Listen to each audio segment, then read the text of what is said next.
Hey guys, this is your digital anchor chart for RP2, which says that you can understand the concept of a unit rate, A over B, associated with a ratio, A to B, with B not equal to 0, and use rate language in the context of a relationship.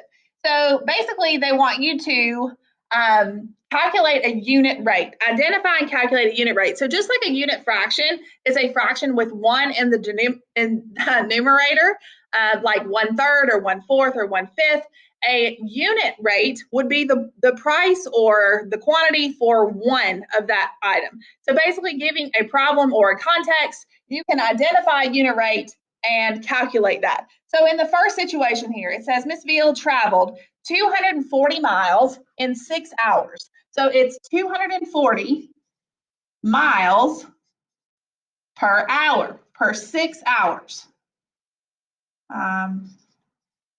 So when we are talking about rates, we use the terminology per. So this is 240 miles per 6 hours. They want you to find the miles per 1 hour. So miles per hour, how fast was she traveling? Well, basically, I'm sure that we all know that to find out how fast she was traveling, we simply need to divide 240 by 6. Okay, so that's going to equal and give us our unit rate. So we're essentially finding a equivalent fraction. Again, just like when we scaled the ratios, that's pretty much what we're doing here.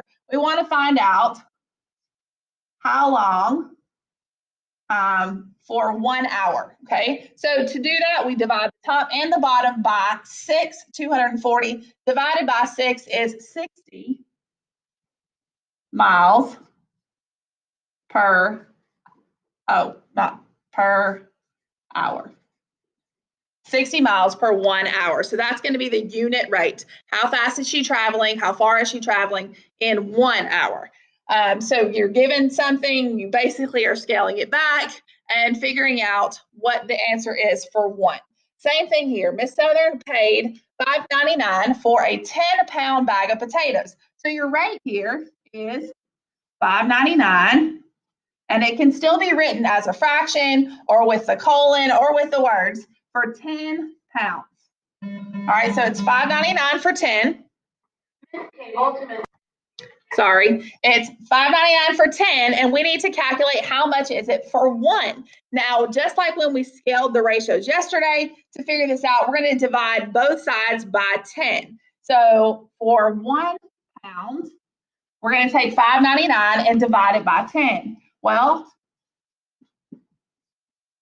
my powers of 10 standard has helped me identify a pattern in that when we divide by 10, we are simply shifting the place value of that number. So I can shift my decimal 1 place and have an answer of